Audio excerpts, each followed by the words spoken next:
quand la peine de prison est achevée, il faut vérifier si la personne présente encore un danger pour la société ou pas. Si elle présente encore un danger pour la société, à ce moment-là, il faut la placer en rétention, c'est-à-dire continuer à la surveiller, continuer à surveiller ses déplacements.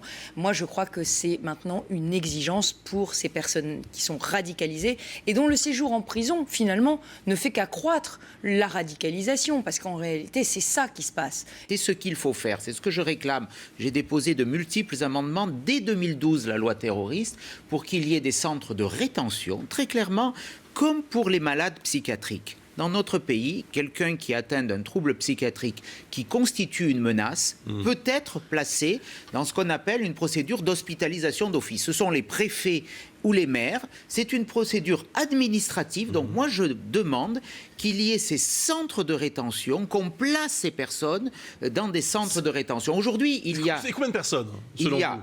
Quelques centaines qui présentent une dangerosité maximale. Il y a 11 000 personnes dans le FSPRT, c'est le nouveau fichier qui est classé secret défense, qui a été créé il y a quelques mois, fichier des signalés pour la prévention de la radicalisation terroriste. 11 000 personnes.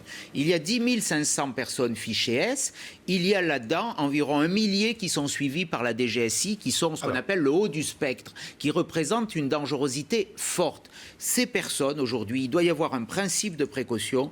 On doit les placer dans une situation de rétention. Ils ne peuvent plus être en liberté parce qu'ils constituent une menace. Et ça, on n'arrive pas à franchir ce cap psychologique parce que chaque fois, vous savez, il y a un attentat. Donc là, ce matin, aujourd'hui, il y a une émotion. Le gouvernement va annoncer des mesures, réactions.